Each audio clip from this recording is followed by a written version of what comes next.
بسم اللہ الرحمن الرحیم۔ ناظرین، آپ دیکھ رہے ہیں نالج ہب یوٹیوب چینل، اور آج ہے 14 جون۔ ہم بات کرنے والے ہیں ایرانی جوابی کارروائی کے حوالے سے۔ ایران نے اسرائیل کے حملے کے خلاف آپریشن ٹرو پرومس 3 لانچ کیا، جس میں اب تک اسرائیل پر میزائلوں کی وقفے سے 5 بارشیں کر چکا ہے۔ ایران نے اسرائیل پہ اب تک 1200 سے زائد خودکش ڈرونز، میزائل اور بیلسٹک میزائل فائر کر لیے ہیں، جس کے بعد اسرائیلی نیوی کمانڈو اولف دیوڈ، جس کو ایران نے براہ راست ٹارگٹ کیا تھا، واصل جہنم ہوا۔ اور یہ بھی اطلاعات آ رہی ہیں کہ اسرائیل کا ان حملوں میں بہت زیادہ نقصان ہوا ہے، جس کو اسرائیل چھپا رہا ہے، ظاہر نہیں کر رہا۔ اسرائیلی فوج کے ہیڈ کوارٹر کو ایرانی میزائل نے ہٹ کیا، فاکس نیوز کے رپورٹر نے تصدیق کی، اور پھر اسرائیل نے تمام میڈیا کو کوریج کرنے سے روک دیا اور ویڈیو بنانے کو اسرائیلی دشمنی کے مترادف قرار دیا گیا ہے۔ اسرائیل اپنا نقصان چھپا رہا ہے۔ الجزیرہ نیوز کے مطابق ایرانی حکام نے کہا، ہمارے اگلے حملے کی لہر 2000 میزائل پر مشتمل ہوگی، اور اگر اس میں 500 بھی اپنے ٹارگٹ پر لگ گئے تو اسرائیل کا ایک اچھا بندوبست ہو جائے گا، اور ایران اس تمام اڈوں پر حملہ کرے گا جہاں سے ایران پہ اٹیک کرنے کے لیے مدد مل رہی ہے۔ ایران کی وزارت انٹیلیجنس نے زنجان میں ڈرون لے جانے والی گاڑی کو پکڑ لیا۔ اگر تہران کے مناظر دل دہلانے والے تھے تو آج ضرب حیدری سے دل لطف اندوز کرنا، ہاں، یہ دل موہ لینے والے مناظر تل ابیب کے ہیں۔ ایران نے موساد کے اس ٹرک کو گرفتار کر لیا جو اسرائیلی ڈرونز کو ایران کے اندر لا کر خفیہ ڈرون بیس قائم کرنے اور بزدلانہ حملوں کے لیے استعمال ہوا تھا۔ یا ایران کسی بھی ملک کے اڈوں کو نشانہ بنائے گا جو اسرائیل کے دفاع کی کوشش کرے گا۔ ایران نے اسرائیل پر اپنے حملے کے دوران 150 سے زائد اہداف کو نشانہ بنایا، جن میں جنگی طیاروں والے فضائی اڈے بھی شامل تھے۔ اسلامی جمہوریہ ایران نے بیان دیا ہے، ہم جلد ہی اپنے حملوں کی شدت میں اضافہ کریں گے۔ ایک اعلیٰ عہدیدار ایرانی اہلکار نے امریکی نیٹ ورک CNN کو بتایا، ایران جلد ہی اسرائیل پر حملے تیز کر دے گا۔ ناظرین، کل جب اسرائیل نے ایران پہ اٹیک کیا تھا تو بہت سے لوگ یہ کہنا شروع ہو گئے تھے کہ ایران تو اکیلا ہے، کوئی بھی ملک اس کا ساتھ نہیں دے گا، اسرائیل ایران کو بھی فلسطین، لبنان، شام اور عراق کی طرح بنا کے چھوڑے گا۔ اس کے بعد جمہوری اسلامی ایران کمزور ہو چکا ہے۔ ان کے مطابق ایران کی فضائی حدود میں اسرائیلی جہاز آزادی سے گھوم پھر رہے ہیں، اسرائیل کے جاسوس ایران کے اندر سے کارروائیاں کر رہے ہیں اور جہاں چاہتے ہیں اپنے اہداف کو نشانہ بنا رہے ہیں۔ لہٰذا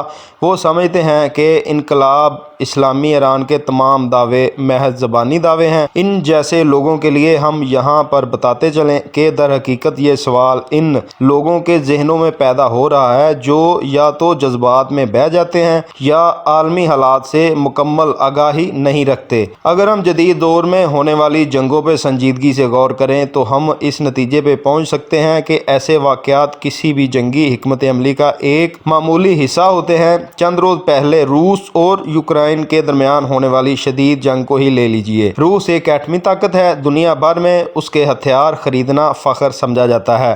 ترکی، ہندوستان اور دیگر ممالک روس سے اسلحہ اور دفاعی نظام خرید کر اسے اپنی عزت سمجھتے ہیں، مگر اس کے باوجود یوکرین کے ایجنٹوں نے روس کے اندر ایسی خفیہ کارروائی کی جس سے روس متاثر ہوا۔ اس حملے میں تقریباً 40 لڑاکا طیارے اور 2 ایٹمی بمبار طیارے نقصان کا شکار ہوئے۔ ماہرین کے مطابق اس کارروائی میں روس کو تقریباً $8 ارب کا نقصان اٹھانا پڑا، مگر اس کے باوجود دنیا نے نہ تو روس کو کمزور قرار دیا اور نہ ہی روس نے فوراً کوئی جواب دیا، بلکہ روس نے صبر، حکمت عملی اور مکمل تیاری کے بعد یوکرین کو ایسا جواب دیا کہ یوکرین آج بھی اس کے نتائج بھگت رہا ہے۔ یہی صورتحال ہمیں پاکستان اور انڈیا کے درمیان ہونے والی مختصر لیکن اہم 4 روزہ جنگ میں بھی نظر آتی ہے۔ جب ہندوستان نے رات کی تاریکی میں پاکستان کے مختلف علاقوں پہ حملہ کیا، مساجد، مدارس اور شہری آبادیوں کو نقصان پہنچایا، جس کے نتیجے میں کئی معصوم شہری شہید ہوئے، اس کے بعد عوام میں شدید غم و غصہ پیدا ہوا اور فوری انتقام کا مطالبہ کیا جانے لگا۔ لیکن پاکستانی فوج، جو ایک پیشہ ور اور حکمت عملی رکھنے والی فوج ہے، نے جذبات کی بجائے تدبر اور منصوبہ بندی سے کام لیا۔ انہوں نے وقت لیا، اہداف طے کیے اور پھر ایسا بھرپور جواب دیا جس نے دنیا کو حیران کر دیا اور پاکستان کی عسکری صلاحیت کو تسلیم کروایا۔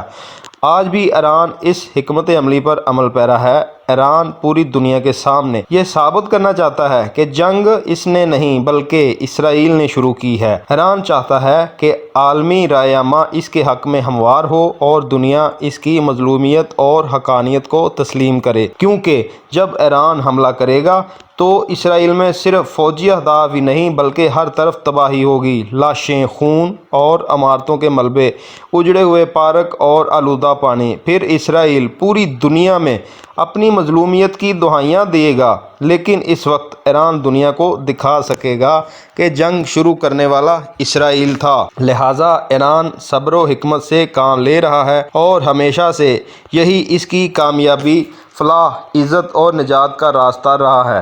اس لیے یہ کہنا کہ ایران کمزور ہو چکا ہے نہایت نادانی اور حالات سے ناواقفیت کی دلیل ہے۔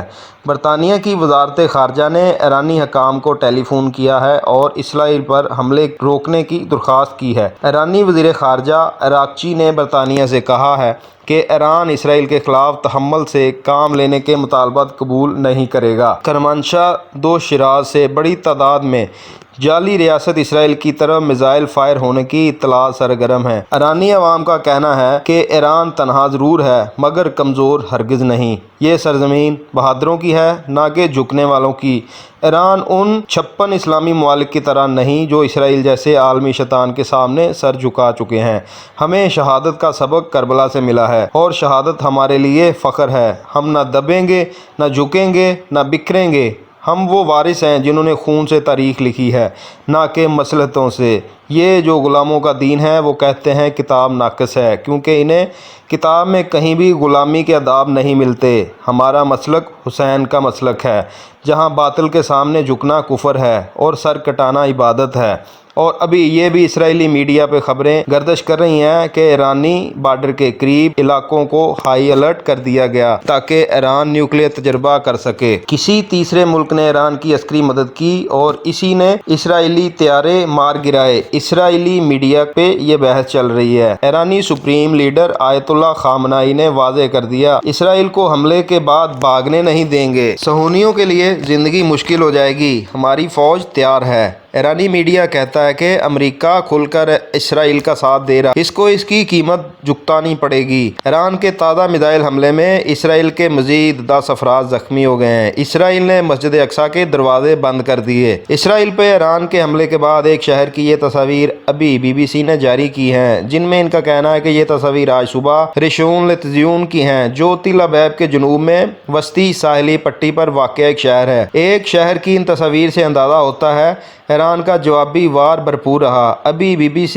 ہی یہ لکھ رہا ہے کہ اسرائیل میں متاثرہ جگہوں پر رسائی اسرائیلی حکام روک رہے ہیں۔ ان سے بھی تاثر ملتا ہے اسرائیل کو نقصان ہوا ہے جس کو وہ چھپانا چاہ رہا ہے۔ ایران کا کہنا ہے ہم نے اصل میں جو کچھ کرنا ہے اس کا تو ابھی آغاز ہی نہیں ہوا، جو کچھ پچھلے 12 گھنٹوں میں ہوا ہے وہ صرف وارم اپ ہے۔ تل ابیب میں امریکی سفیر کا کہنا تھا، آج کی رات اسرائیل پہ بہت بھاری تھی، مجھے 5 بار انڈر گراؤنڈ پناہ گاہ میں جانا پڑا۔ اسرائیل نے آئرن ڈوم کے ساتھ ساتھ امریکی پیٹریاٹ اور تھاڈ سسٹمز کی مدد سے میزائلوں کا مقابلہ کیا۔ ایران نے مزید حملوں کی دھمکی دی ہے اور اس سے امریکی فوجی اڈوں کو بھی نشانہ بنانے کا احتمال ظاہر کیا گیا۔ ناظرین، بین الاقوامی اور علاقائی معاونت کے حوالے سے بات کریں تو سب سے پہلے ہم اپنے پڑوسی ملک انڈیا کی بات کرتے ہیں۔ اسرائیلی حملے کرنے سے ٹھیک 2 ہفتے پہلے پاکستانی آرمی چیف اور DGISI ایران میں تھے۔ اب اسرائیلی میڈیا الزام لگا رہا ہے کہ گزشتہ روز اسرائیل پر حملے میں پاکستان نے ایران کی عسکری معاونت کی ہے۔ انڈین میڈیا کے مطابق اسرائیل پہ حملہ ایران نہیں بلکہ پاکستان اور چین کر رہے ہیں۔ اسرائیلی میڈیا کے کچھ